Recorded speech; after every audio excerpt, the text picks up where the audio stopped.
Ah, la petite enfance. C'est un moment clé dans le développement des enfants. Un moment qui se vit d'abord à la maison, avec les parents, et éventuellement dans le monde extérieur, grâce à nous, les services éducatifs à la petite enfance. On sait que les professionnels qui y travaillent sont de véritables passionnés du développement des enfants. Allons donc voir ce qu'ils et elles ont à nous dire quand on leur demande de parler de leur milieu de travail. C'est un deuxième milieu de vie.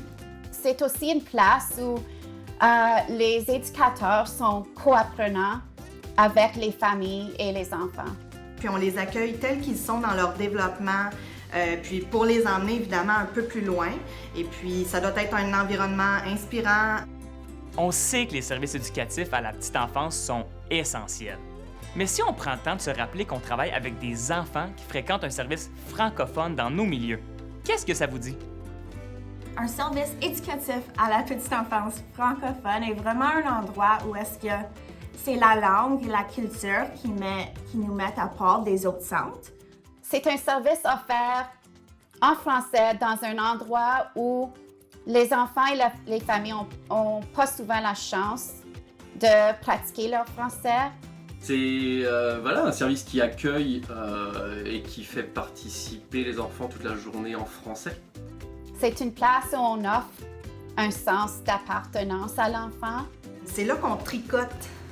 On tricote la culture francophone. Belle image pour les adeptes de tricot, comme moi.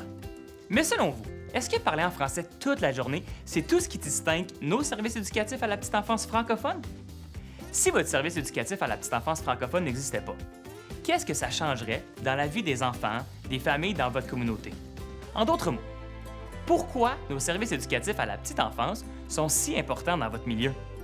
Dans votre région, l'existence des services éducatifs en petite enfance francophone est peut-être plus difficile d'accès ou solidement ancrée et disponible.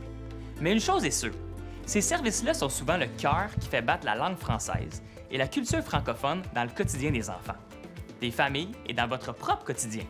Vos services éducatifs francophones sont des espaces privilégiés, parfois les seuls pour vivre en français et enrichir l'espace francophone des enfants, des familles et de vous-même.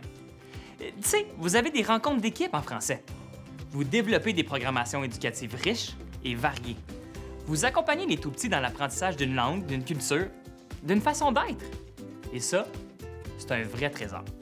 Il y a une collègue éducatrice qui m'a déjà dit « J'ai réfléchi à ce que voulait dire travailler en milieu minoritaire. Avant, je croyais que je devais seulement faire découvrir la langue française. Mais dans les faits, mon travail, c'est aussi de transmettre aux enfants la culture francophone et ses racines. » Pour moi, c'est important d'avoir du plaisir avec les enfants, Nous écoutons de la musique en français en tout le temps.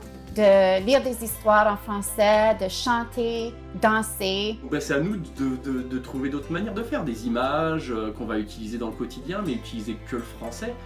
De faire des sorties dans la communauté avec les enfants. Mais aussi, c'est tout simplement d'accueillir les familles le matin en français. Wow! Bravo! D'excellents exemples de pratiques professionnelles. Vous avez peut-être reconnu des actions que vous faites déjà. Tant mieux!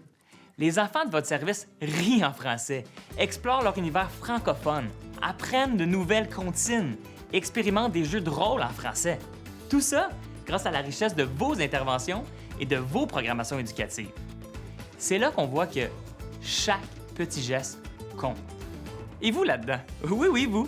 C'est quoi les petits gestes que vous faites au quotidien pour faire vivre la langue française et la culture francophone dans votre milieu? Ouf, ouais! Parler de notre raison d'être et de notre rôle là-dedans, ça génère peut-être encore plus de questions que de réponses. Mais hey, c'est parfait! C'était ça le but de la vidéo.